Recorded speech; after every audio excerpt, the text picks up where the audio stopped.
करावन हार करा रहा है। हम सबको निमित्त बना करके, करनहार बना करके खुद ही सब कुछ करा रहा है। मेरा तो यही एक अनुभव शुरू से रहा है कि मैं कुछ भी नहीं करता, सब कुछ वही कराता है। बाबा ने अपने योग्य समझा। जब मैं मधुबन में आया था तो मैंने कोई लौकिक अधिक स्टडी नहीं की, टाइप भी नहीं सीखी थी।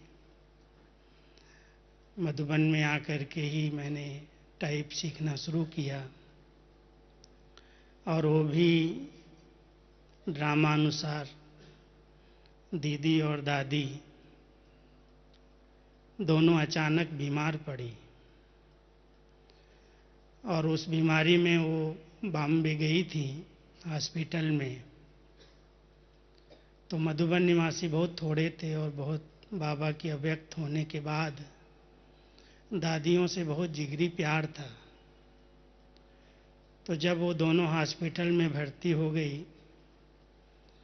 तो मधुबन निवासियों को कहा कि तुम लोगों ने बॉम्बे नहीं देखा है तो नंबरवार ग्रुप में 5-5, 6-6 आओ, दादियों से भी मिल के जाओ और बॉम्बे भी घूम के जाओ। तो सभी को तो चांस मिला, लेकिन जो भाई टाइप करता था उसको चांस नहीं मिला, क्योंकि वो अकेला ही था टाइपिस्ट। और मुरली समय पर जाना सेंटर्स पर बहुत बड़ी जवाबदारी। तो दादियों ने कहा कि तुमको तो छुट्टी नहीं मिलेगी, क्योंकि तुमने किसी को आप समान नहीं बनाया है। और मैं उसके साथ ही बैठा था। जब वो फ़ोन अटेंड कर रहा था तो मेरे को कहता, तुम टाइप सीख लो ना। तो मेरी तो इच्छा ही थी कि मैं कुछ सीखूं। मैं तो स्टूडेंट ही था, स्कूल से ही आया था सीधा ही मधुबन, 15 साल की उम्र थी। तो 71 में मैं जब आया तो ये बात चल रही थी, लेकिन जब 72 में 1 साल के लिए मैं वापस पढ़ने के लिए गया तो ये बात हमारे सामने पुनः आई। तो जब मैंने हाँ जी कर लिया तो उसने दादी को फ़ोन किया बॉम्बे में कि एक भाई को मैं दादी टाइप सिखाना चाहता हूँ। तो बोली कौन है वो? बोला उत्तर प्रदेश का है, हिंदी बहुत अच्छी है। तो तुरंत कहती, हिंदी अच्छी है वो ठीक है, लेकिन सिंधी जानता है? सिंधी सिखाओ पहले। तो मेरे आगे एक बहुत बड़ा प्रश्न था, सिंधी। तो दादा विश्वरतन ने कहा कि अरे क्या बड़ी बात है, तुम मेरे पास रोज आओ, मैं तुमको सिंधी सिखा दूंगा। तो ड्रामा अनुसार बनी बनाई बन रही। करावन हार को कुछ कराना होता है तो अपने आप सब कुछ अपने आप रास्ते खुलते हैं। तो 73 में मैंने टाइप और सिंधी 15-20 दिन में ही सीख लिया। तो दीदी दादी जब वापस मधुबन में आई तो कहती, तुम टाइप सीख गए हो, सिंधी पढ़ लेते हो? तो मैंने कहा हाँ दीदी पढ़ लेता हूँ। तो उन्होंने मुझे अपनी डायरी दी, और उस डायरी का एक अक्षर भी मैं नहीं पढ़ पाया, क्योंकि दीदी स्कूल में तो पढ़ी नहीं थी। दीदी की अपनी लैंग्वेज थी और अपनी राइटिंग, वो खुद भी कई बार नहीं पढ़ पाती थी। और शॉर्ट हैंड उनकी इतनी वंडरफुल थी कि जब लक्ष्मी नारायण लिखना तो LN लिखना, परमात्मा लिखना तो P लिखना, ड्रामा लिखना तो D लिखना। अब ये क्या समझ में आए क्या लिखा है? तो मैंने कहा दीदी ये तो मैंने सीख नहीं पाया, ये नहीं सीखा है। कहती फिर सिंधी क्या सीखा? तो हमने कहा दादी सिंधी तो ये जो दादियाँ लिखती हैं, ईसु दादी, शांतामणि दादी, बड़ी अच्छी राइटिंग एकदम टिप टॉप, ये मैं टाइप पढ़ लेता हूँ। तो नहीं, तुम मेरी राइटिंग नहीं सीखोगे तो मुरली में प्रश्न उत्तर लिखना, हमारे साथ पत्र व्यवहार करना, इसके लिए तुम मेरी डायरी पढ़ना सीखो। और उसके लिए मुझे कमलमणि दादी अभी भी दिल्ली में हैं, कृष्णा नगर में, तो उनके साथ मुझे बिठाया कि इनके साथ बैठो, ये तुमको सिखा देगी। तो मैंने बहुत जल्दी वो भी पिकअप किया, वो भी बाबा ने कराया। फिर दीदी के साथ पत्र लिखने की जो भी पोस्ट आती थी, आपको मालूम हो, पहले सभी पत्रों का जवाब बाबा अपने हाथ से देते थे, लाल पेंसिल उठाई और लिख दिया साकार में। लेकिन जब बाबा अव्यक्त हो गए तो दीदी ने अपने ऊपर पूरी जवाबदारी ले ली। पोस्ट जितनी आती थी वो खुद पढ़ती, सुदादी सुनाती या पढ़ती, और सभी पोस्ट के पत्रों के उत्तर खुद देती थी। डेली नियम था, मुरली के बाद नाश्ता नहीं होगा, लेकिन 10 बजे तक पोस्ट जाएगी, सबका उत्तर होगा। तो उसमें सहयोगी बनने का मुझे चांस मिला। दीदी जब प्रश्न उत्तर निकालती थी मुरली से तो सारे क्लास को फेल करते थे, ऐसे टेढ़े मेढ़े प्रश्न लिख करके। तो मुझे कहती थी तुमको जो अच्छा लगता है वो जाओ तुम टाइप करके ले आओ।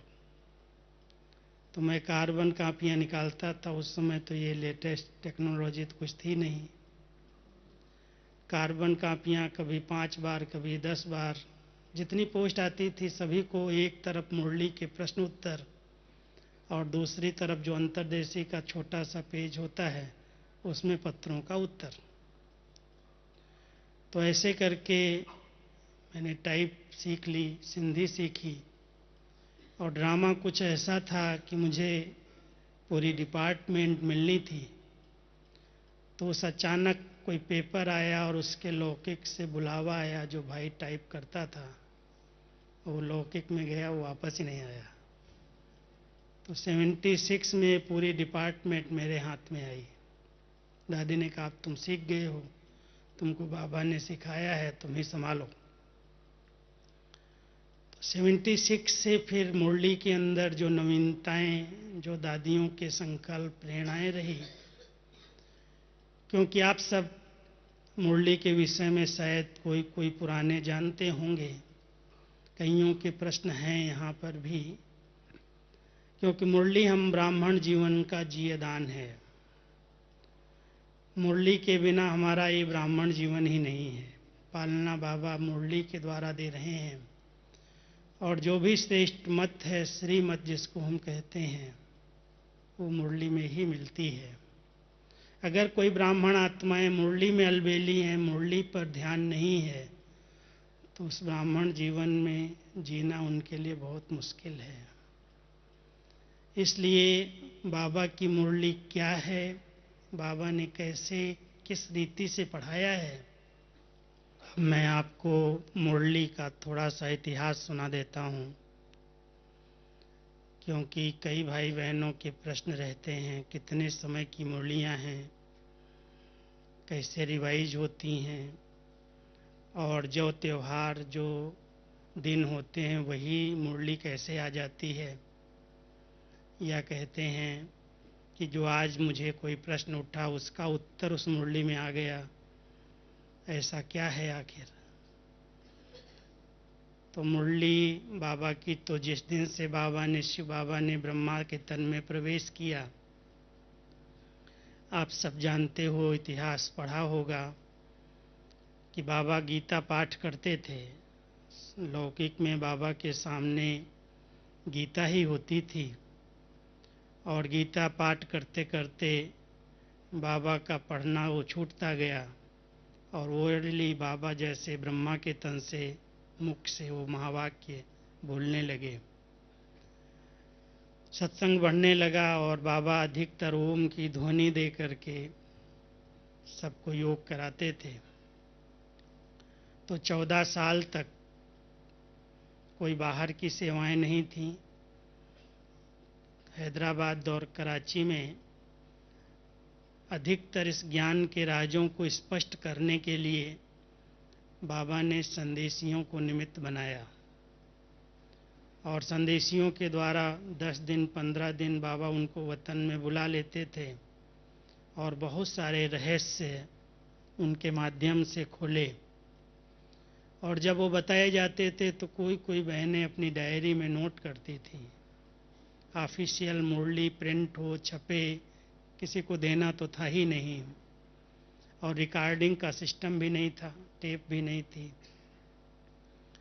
इसलिए वो ज्ञान जो बाबा ने 14 साल तक सुनाया होगा वो यहाँ भारत में आया नहीं। और जो डायरियों में दादियों की थी तो बाबा बहुत चतुर सुजान थे, क्योंकि जब कराची से भारत में आने लगे तो वहाँ की सरकार ने सभी ने कहा कि आप तो खुदा के बंदे, खुदा का संदेश देने वाले हो, आप सारा सामान ले जा सकते हो। वैसे तो जो आए थे सब छोड़ के आए थे, लेकिन बाबा ने पार्टीशन के बाद जब निर्णय लिया कि भारत जाना है तो उन्होंने सारा सामान पैक करने की छुट्टी दे दी। और एक स्टीमर बुक किया गया, उसमें 350-400 लोग, उनके इतने सारी अटैचियाँ, सामान, खाने का पीने का जो भी सामान था, तेल साबुन चीनी सब। अब आप समझ सकते हो इतना बड़ा भंडारा उठा के जाना। तो उसका जब वेट किया गया तो सबसे अधिक वेट था अपनी दादियों की डायरी का, क्योंकि सब ने बहुत मोटी मोटी डायरियाँ बनाई थी। तो बाबा ने बड़ी युक्ति से बुलाया बच्चों को और मुरली चलाई कि बच्चे ये बताओ, जब द्वापर में शास्त्र बनेंगे तो किस आधार से बनेंगे। बाबा की प्रेरणा है कि आप लोगों ने जो भी लिखा है डायरियों में ये सब इकट्ठा करो। और एक बहुत बड़ा लोहे का टैंक मंगवाया और सब इसके अंदर रखो, मिट्टी का खड्डा खोद करके, और उसके अंदर उन सब डायरियों को कहा सब अपनी अपनी संभाल के रख दो, द्वापर में खुलेंगे और फिर शास्त्र बनेंगे। क्योंकि बहुत वजन था और ला भी नहीं सकते थे। तो 14 साल में क्या पढ़ाई हुई, कैसे बाबा ने इन सबको बहलाया, वो सारा ज्ञान, वहाँ की बातें वहीं रह गई, वो लाने नहीं दिया बाबा ने। और 1950 के बाद भी 1-2 साल तो पेपर का था, वो भी प्रिंटिंग का ज़माना नहीं था। जब ये सेवाओं पर निकलने लगे तब दादियों ने नोट्स भेजना शुरू किए। लेकिन बाबा का जो ज्ञान था वो थोड़ा सा शास्त्रों के आधार से बच्चों को बहलाने के हिसाब से धीरे धीरे कोई कोई बात स्पष्ट करते थे। और बच्चों के सामने था तो कई ऐसे शब्द होते थे, कोई ऐसी भूल हुई, कोई ऐसी बात हुई तो कड़े शब्दों में शिक्षाएं भी थीं। धीरे धीरे वो ज्ञान अंगुष्ठाकार आत्मा का स्वरूप है, अहम ब्रह्मास्मि, शिव बाबा का इतना परिचय नहीं था। श्री कृष्ण ब्रह्मा के तन में या ब्रह्मा ही श्री कृष्ण, कुछ ऐसी अटपटी सी बातें जो धीरे धीरे स्पष्ट हुई। तो जब बाबा ने पूरा ज्ञान स्पष्ट किया और ज्योति बिंदु तक आए तो वो समय था 62-63 में, जब बहुत रिफाइन हो गई बातें। आत्मा ज्योतिर्बिंदु है, ब्रह्मांड आत्माओं का घर है, आत्माएं वहाँ से सृष्टि मंच पर पार्ट बजाने आती हैं। आत्मा ब्रह्म नहीं है या परमात्मा ब्रह्म का रूप नहीं है। ये सारी स्पष्टीकरण ज्ञान की 62-63 में हुई। उसके बाद बाबा ने मुरली चलाई कि बच्चे ये जो ज्ञान था वो बच्चों के, छोटे बच्चों के लिए था। अभी तो बहुत ऊंची पढ़ाई है, इसलिए इसको अभी जहाँ भी जिसके पास कोई मुरलियाँ हैं भी वो सब जला दो, अग्नि के संस्कार कर दो उसका। किसी को बेचना नहीं, कहीं रखना नहीं। ये 62-63 की बात है। मेरा बचपन था, मुझे याद है मेरे पिताजी मुरली के बहुत शौकीन थे। और सन 60 में मम्मा ने हमारे गांव में गीता पाठशाला पिताजी को सौंपी थी। तो करीब 3-4 साल की मुरलियाँ उन्होंने सब संभाल के रख ली थी कि बाबा ने तो कहा है, लेकिन इतना अच्छा रत्नों, अमूल्य रत्न हम जलाएंगे नहीं, भले बेचेंगे नहीं। तो उन्होंने क्या किया, एक बहुत अच्छी अलमारी के अंदर उसको बंद करके रख दिया। तो जब मेरे कोई डिपार्टमेंट मिली तो हमने कहा पुराना ज्ञान तो मेरे घर में रखा हुआ है, तो मैं पिताजी को फ़ोन किया कि वो मुरलियाँ जो रखी हैं अलमारी से वो मुझे सब भेज दो। तो उन्होंने जब खोल के देखा तो दीमक ने सब खा के ख़त्म कर दिया था। एक भी मुरली मुझे पुरानी हाथ में नहीं लगी। 63 से 69 तक बाबा की जो मुरलियाँ चली, बाबा जब अव्यक्त हुए बहुत हलचल हो गई पूरे ब्राह्मण परिवार के अंदर। अब मुरली कैसे चलेगी, अब क्या होगा, अब कैसे पढ़ाई होगी। तो बाबा को तो यज्ञ को चलाना है, जानता है कैसे बच्चों को पढ़ाना है, कैसे रिफ्रेश करना है। तो 21 जनवरी को बाबा जब आए तो उसमें फुल डायरेक्शन दिए हैं। अगर आप 21 जनवरी 69 की मुरली पढ़ेंगे बाबा की अव्यक्त, जो पहली पधरावनी गुलजार दादी के तन में हुई है, गुलजार दादी की आवाज़ में ही बाबा ने वो मुरली चलाई है। और उसमें डायरेक्शन सब दिए कि जो परीक्षा का समय आता है, जब परीक्षा होती है तो जो पढ़ाई की जाती है उसको रिवाइज किया जाता है। इसलिए पढ़ाई तो वही है, मुरली ज्ञान वही है। और बाबा ने चारों सब्जेक्ट मुरली के अंदर बहुत स्पष्ट समझाए हैं। अब कोई नया ज्ञान मिलने वाला नहीं है। अव्यक्त रूप में बाबा आएंगे, बच्चों की पालना करेंगे, गुणों से श्रृंगार करेंगे, लेकिन मुरली तो केवल साकार ही है। अंडरलाइन किया उसने। इसलिए वही रिवाइज होगी और उसको ही बच्चों को यहाँ से प्रिंट होगी, डेट वाइज जाएगी। वो सारे डायरेक्शंस 21 जनवरी की मुरली में बाबा ने दिए। तब से लेकर के मुरलियाँ रिवाइज हुई। अब रिवाइज होने लगी तो बाबा के कई ऐसे शब्द मुरली के अंदर थे जो बच्चों के सामने बोले गए, और कुछ जैसे आज बाबा ने बोला ना, धोबी घाट में अगर धोबी कपड़े को जोर से सटका मारता तो उसके टुकड़े टुकड़े हो जाते हैं। और फिर बोल दिया यहाँ भी कई धोबी हैं लेकिन हजाम जैसे हैं, जरा भी उनको ये नहीं आता मुझे कैसे कपड़े की धुलाई करनी चाहिए। कई बाबा के ऐसे शब्द हैं जो कईयों को थोड़ा सा जोर से लगते हैं, ये बाबा कैसे बोलता है। बाबा तो बच्चों के आगे बोला। और अभी हमारी संख्या इतनी बढ़ गई है, देश विदेश सबके बीच में बाबा की मुरली चल रही है। 10 लाख से ऊपर परिवार इस मुरली को सुनते हैं, सब भाषाओं में छपती है, सभी की यही एक पढ़ाई है। इसलिए दादी जी के समय से ही मुझे दादी जब मुरली सुना के आती थी तो डेली की रूटीन में मेरे पास मुझे बुला लेती थी और कहती थी देखो अब वो समय नहीं है, जब साकार में बाबा ने बोला था तब ठीक था, लेकिन अब जब रिवाइज हो रही है तो ये बात अभी नहीं जानी चाहिए, ये बात गोल कर दिया, ऐसे निशान लगा दिया। तो बहुत कुछ करेक्शन करनी पड़ी, एडिशन नहीं कराई लेकिन करेक्शन कराई। मुरली को उसको रिफाइन रूप दिया गया क्योंकि कई भाषा भी बहुत सिंधी के शब्द थे। और साथ साथ बाबा जो ललकार कर देते थे, मान लो आज हमारी कहीं पर प्रदर्शनी लग रही है, मेले हुए, प्रदर्शनियाँ हुई, सेवाएं हुई, तो आप सब जानते हो कि हमारा बहुत विरोध था। अभी तो उसके भेंट में 5% भी विरोध नहीं है। तो अगर हमारा पंडाल कहीं लगा है, बहनें सेवा कर रही हैं, तो सामने ही कोई आर्य समाजी ने, कोई सन्यासी ने, कोई ने ऐसे ऐसे शब्दों से गालियां देते थे कि ये हमारे सनातन धर्म के विरोधी हैं। और बहुत उल्टी सुल्टी बातें सुना करके वहाँ माइक लगा के सामने सामने आपस में 1-2 बार तो हमारी प्रदर्शनी को आग भी लगा दी, बहुत विरोध हुआ। तो बाबा मुरली सुनाते सुनाते कहते थे देखो अपने को भगवान कहलाते हैं, और भगवान कौन कहलाता था, वो तो हिरण्याकश्यप था, ये सब हिरण्याकश्यप हैं। अब साकार बाबा की मुरली, शिव बाबा तो ये शब्द नहीं बोलता, लेकिन साकार ब्रह्मा बाबा को तो समाचार आते थे, बच्चे लिखते थे तो बाबा उसका उत्तर दे देते थे। तो कई ऐसे शब्द थे जो अगर वो सन्यासी हमारी क्लास में आज बैठा हो और बाबा कहे हिरण्याकश्यप है तो क्या हाल होगा, भाग जाएगा, विरोध करेगा। तो दादी ने कहा कि अभी वो समय अनुसार, उस समय की परिस्थितियों के अनुसार ये बातें ठीक थी, लेकिन अभी वो परिस्थितियां नहीं हैं। अभी सब प्रकार के वैरायटी बच्चे हैं और सब इतनी भावना भगवान के प्रति, भगवान के महावाक्य उस लक्ष्य से सुने, उसके से उनके प्रश्न उठा देते हैं, कई हलचल में आ जाते हैं, बहनों से उल्टी सीधी डिबेट करने लगते हैं। और पता कैसे डिबेट करते हैं, बहनों से करते हैं या नहीं करते मुझे इतना नहीं पता।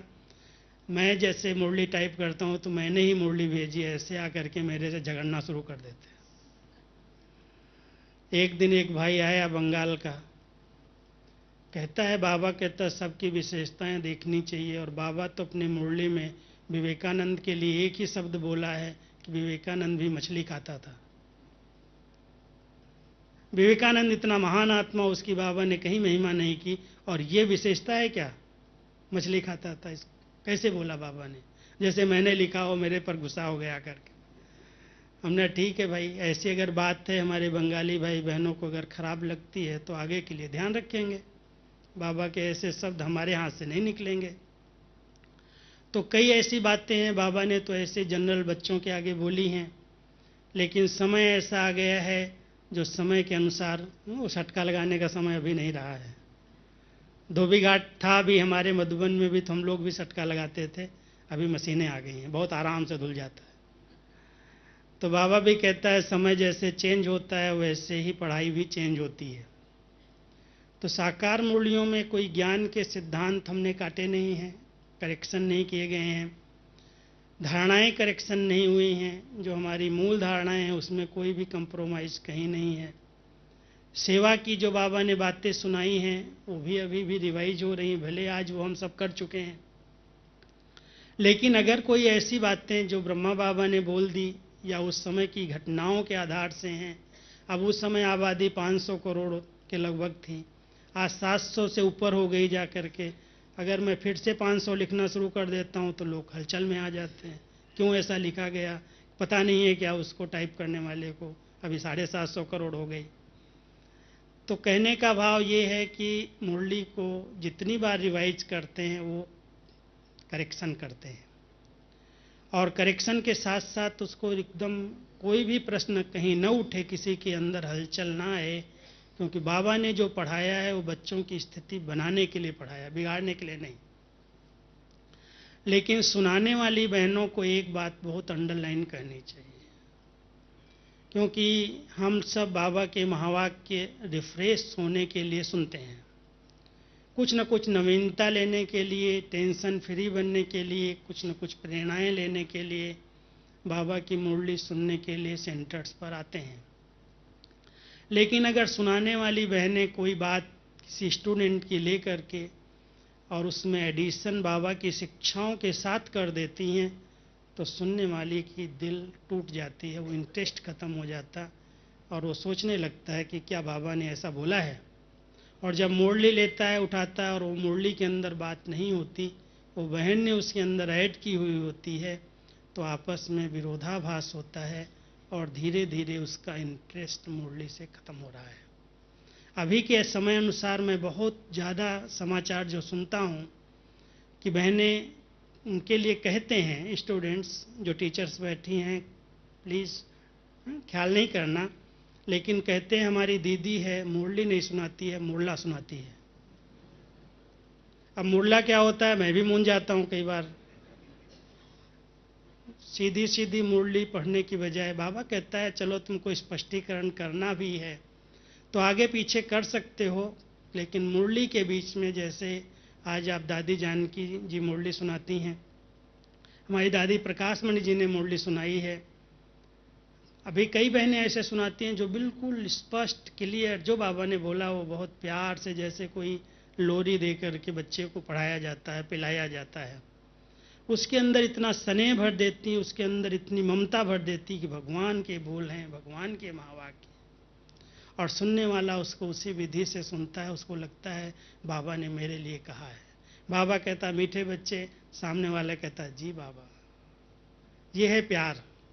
और बाबा कहे मीठे बच्चे, और कहे ये देखा इसने ऐसा ऐड कर दिया, इसने एक लाइन अपनी, सुनाने वाले ने मीठे बच्चे में अगर अपनी एक लाइन और ऐड कर दी तो सुनाने वाले का इंटरेस्ट खत्म हो जाता है। इसलिए निमित्त आत्माओं की बहुत बड़ी जवाबदारी है, मुरली बाबा की है, बाबा को जो सिखाना है, जो पढ़ाना है, जो कहना है वो मुरली के माध्यम से कहता है, डायरेक्ट शिक्षाएं नहीं देता।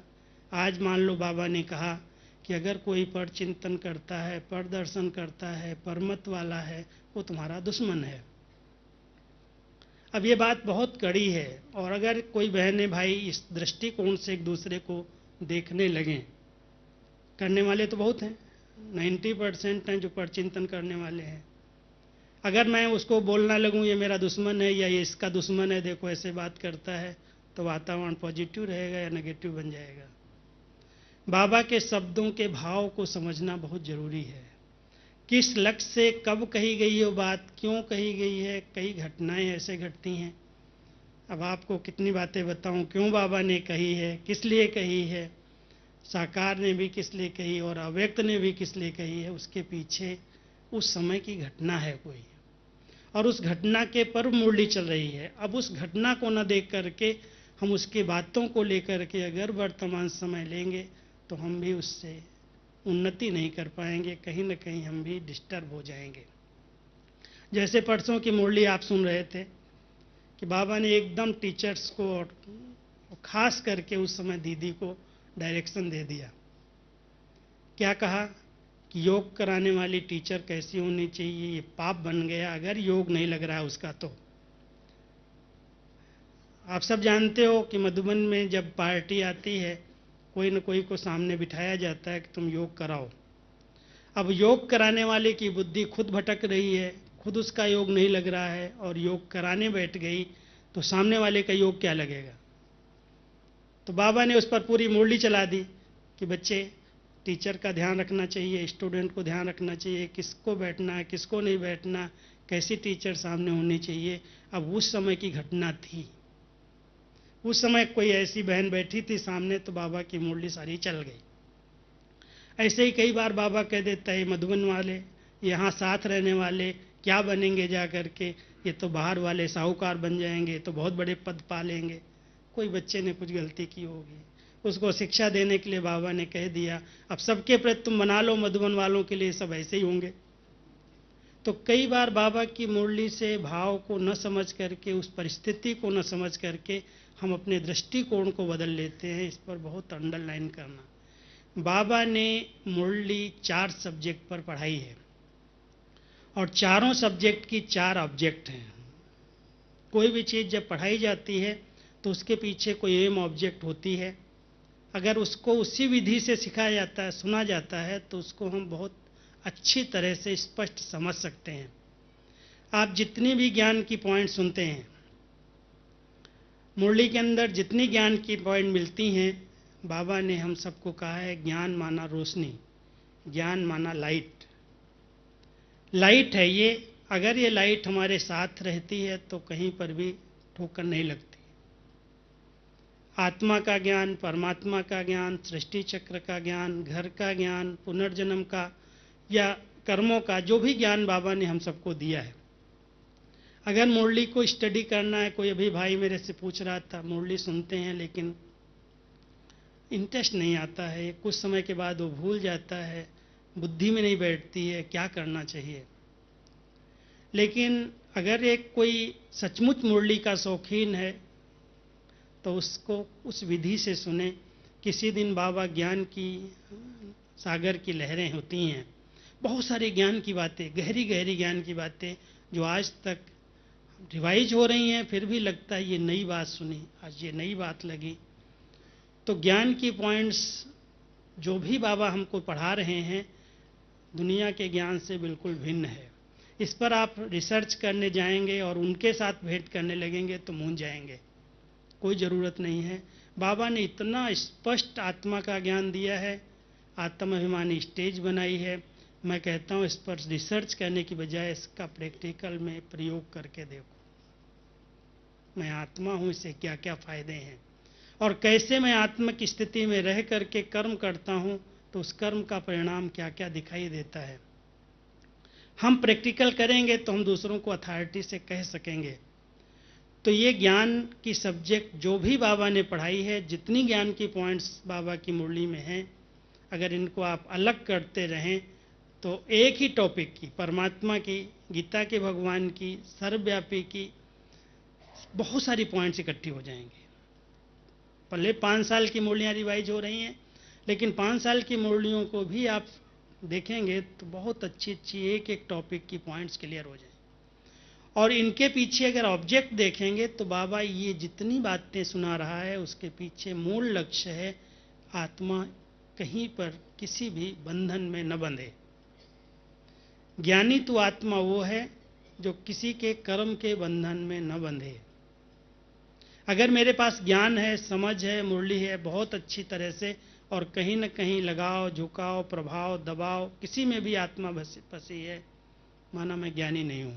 भले ज्ञान सुना सकता हूं, लेकिन ज्ञानी तो आत्मा इसलिए है कि ज्ञान ये कहता है नाटक पूरा हो रहा है, वापस जाने का समय है, हर आत्मा को अपना अपना हिसाब किताब चुकतू करना है। जो कुछ इतने 84 जन्म में नाटक के अंदर पार्ट प्ले किया है सबका खाता चुकतू होगा, चाहे योग से चाहे धर्मराज की सजा से। आत्मा को पावन बना के मैं ले जाऊंगा, कोई पतित आत्मा मेरे घर में नहीं आ सकते। पूरी पढ़ाई का ज्ञान का सार ये है कि आत्मा को सर्व बंधनों से मुक्त करके निर्बंधन बन करके मुझे वापस जाना है।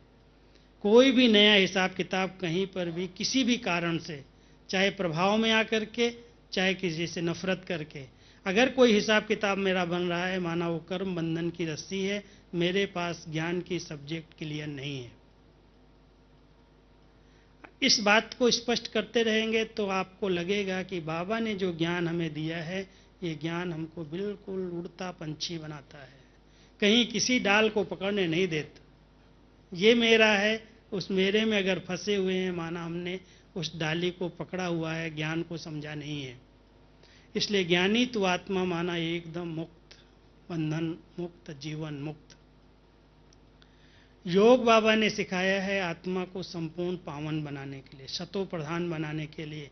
और बाबा की विशेष नज़र है, कई साकार बाबा की मुरलियों में याद करो याद करो याद करो, सारी मुरली याद पर चलती है, और अपने आप को आत्मा निश्चय करके मुझे याद करो, यथार्थ विधि पूर्वक याद करो। आत्मा पावन बन जाएगी, उसकी कट निकल जाएगी, उसकी मैल उतर जाएगी, आत्मा स्वच्छ हो जाएगी। योग की सब्जेक्ट हमारी आत्मा को संपूर्ण पावन बनाने के लिए है, सतो प्रधान बनने के लिए है, ताकि सतयुग की जो शुरुआत हो तो आत्मा उसी स्टेज में उतर सके, आ सके। तीसरी सब्जेक्ट बाबा ने जो पढ़ाई है वो है सत्य धर्म की स्थापना के लिए, आदि सनातन देवी देवता धर्म, जहाँ पर हर आत्मा दिव्य गुणों से सजी हुई है, सर्व गुणों से संपन्न है।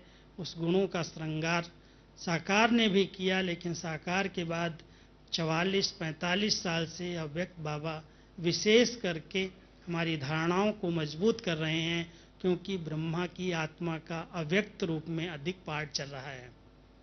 उसको सतयुग के अंदर हम सबको साथ ले जाना है, इसलिए अपने समान बना के ले जाना है, सर्व गुणों से संपन्न बना के ले जाना है। इसलिए अव्यक्त बाबा की मुरलियों में विशेष करके हर टॉपिक को बहुत स्पष्ट किया गया है। ज्ञान को बाबा ने टच ज़्यादा नहीं किया है, ज्ञान की सब्जेक्ट को हाथ नहीं लगाया, क्योंकि तो सब साकार में सुना दिया।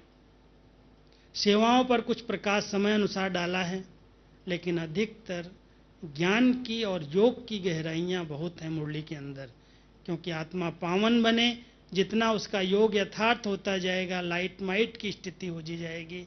शायद पिछले वर्ष के होमवर्क को आपने देखा होगा, मैंने 2015 में पूरे 12 मास केवल योग की पॉइंट्स भेजी। पूरी अव्यक्त मुरलियों का एसेंस उसके अंदर है, जो योग पर बाबा ने पढ़ाया है। हर बात योग की, ज्वालामुखी योग क्या है, बीज रूप योग क्या है, अव्यक्त स्थिति क्या है, देही अभिमानी स्थिति क्या है, टोटल 12 मास ही पूरे होमवर्क को पत्र पुष्प आप उठा के देखना, 12 मास ही पूरे पत्र पुष्प में 4-4 पेज का मैटर गया है। अगर स्टडी करेंगे तो शौकीन है तो आप देख सकते हैं कि योग पर बाबा ने कितनी गहराइयाँ बताई हैं। और अगर अव्यक्त मूल्यों की स्टडी आपका शौक है, कर रहे हो, तो हर गुण को बाबा ने टच किया है। मैंने एक बार एक किताब बनाई थी 84 गुणों पर, 56 गुण तो गाए हुए हैं, लेकिन 84 टॉपिक की एक अच्छी सी पुस्तक बनी थी पहले। तो अगर आप रिसर्च का कर रहे हो वर्क, तो देखो बाबा ने कितनी धारणाओं पर ध्यान अव्यक्त रूप में खिंचवाया है। और चौथा है सेवा, जिससे राजधानी बन रही है। जो जितना प्यार से दिल से सेवा कर रहे हैं वो अपनी अपनी राजधानी स्थापित कर रहे हैं और उसी राजधानी में वो अपना पद निर्धारित कर रहे हैं। इसलिए चारों सब्जेक्ट बाबा ने कवर की हैं साकार बाबा की मुरलियों में। इसलिए बाप दादा की मुरली को इतने ध्यान से पढ़ना और सुनना स्मृति में क्यों नहीं बात टिकती है, क्योंकि बहुत सारी बातें हम लेकर के क्लास में बैठते हैं। अगर एक स्टडी स्टूडेंट लाइफ में की जाए कि हम स्टूडेंट हैं और हम केवल बाबा की मुरली सुनने चल जा रहे हैं, सिर्फ मुरली सुनने के साथ साथ मेरा एक पर्सनल शौक है उसको दोबारा पढ़ा जाए अच्छी तरह से, और अच्छी तरह से पढ़ करके उसमें से हाईलाइट करके पॉइंट्स को अपने पार्ट्स उसको नोट किया जाए। या अगर आपको मुरली कई बार क्लास के अंदर सुनाने वाले की भिन्न भिन्न रूपरेखा होती है, एज हो गई है दादियों की भी बड़ों की भी, कई बार रिपीट कर देते हैं, बार बार वही बात सुनाने लगते हैं, मुरली सुनने वालों के इंटरेस्ट खत्म हो रहे हैं। इसलिए बहुत अंडरलाइन करो, सुनाने वाले थोड़ा सा अगर अंडरलाइन करके वही सुनाया जाए जो बाबा ने कहा है, सीधी सीधी मुरली पढ़ी जाए। अभी समय नहीं है ज़्यादा उसका विस्तार करने की, क्योंकि बहुत बार सुन ली है, समझ ली है। अगर बहुत अच्छी तरह से, जैसे चातक बूंद का प्यासा होता है, स्वाति नक्षत्र की बूंद आती है और ग्रहण कर लेता है, ऐसे ही हम सभी भी बाबा के महावाक्य मोती की तरह ग्रहण करें। बूंद आई, मोती बन गई। तो बाबा अपने बच्चों को इतना प्यार से जो लोरी दे करके इतनी अच्छी अच्छी बातें सुना रहा है, उनको अगर हम गहराई से स्टडी कर लेंगे तो ये हमारे को कभी भूलेंगे नहीं। एक एक बात ऐसे कंठ हो जाती है। मैं समझता हूँ इसी आधार से क्लासेज होती हैं, इसी आधार से जीवन बनती है और इसी आधार से हम आने वाली प्रॉब्लम का सामना कर सकते हैं। इसलिए कुछ भी आप करो, लेकिन बाबा की मुरली को सिर माथे रख करके इतना प्यार से अपना समझ करके स्टडी करो। अगर मुरली क्लास में मज़ा नहीं आता तो अलग से पढ़ करके भी, दादियाँ अभी भी 5 बार 6 बार मुरली पढ़ती हैं। इनकी पढ़ाई ये है। जानकी दादी के पास तो देखो इतनी उम्र के अंदर आप मुरली जब देखो उनके हाथ में रहती है। जितने पत्र आते हैं, ईमेल आते हैं, दादी कोई ईमेल नहीं छोड़ती। परसों बाबा उलहना दे रहे थे, बच्चे मैगजीन ही नहीं पढ़ते। आप दादी जानकी से पूछो कोई मैगजीन मिस किया है? एक लेख नहीं मिस किया होगा। और हम लोगों को बोली ये तूने पढ़ा, ये पढ़ा, देखो कितना अच्छा लिखा, फलाने ने बड़ा अच्छा लिखा। तो ऐसे ऐसे अगर स्टडी का शौक है तो मुरली की स्टडी में सब कुछ समाया हुआ है। सारे ग्रंथों का सार है, सारी पढ़ाई का सार है। मुझे कोई कहता तुम कितना पढ़े हो, हमने कहा हम पढ़े कुछ नहीं है, पढ़ रहे हैं। पढ़ ही रहे हैं ना, भगवान पढ़ा रहा है और हम पढ़ रहे हैं। और जब तक हमने डिग्री नहीं प्राप्त की तब तक हमारी पढ़ाई पूरी नहीं होगी। हमारी डिग्री क्या है? किस डिग्री के लिए हम पढ़ रहे हैं जी? सर्वगुण संपन्न, 16 कला संपूर्ण, संपूर्ण निर्विकारी, मर्यादा पुरुषोत्तम, डबल अहिंसक। अगर हम तब ये नहीं बने हैं तो ये पढ़ाई पूरी नहीं होगी। हमारी स्टूडेंट लाइफ है, सदा जब तक जीना है तब तक पढ़ना है, सीखना है और ये डिग्री ले करके संपन्न बन करके बाबा के साथ उड़ करके चलना है। ओम शांति।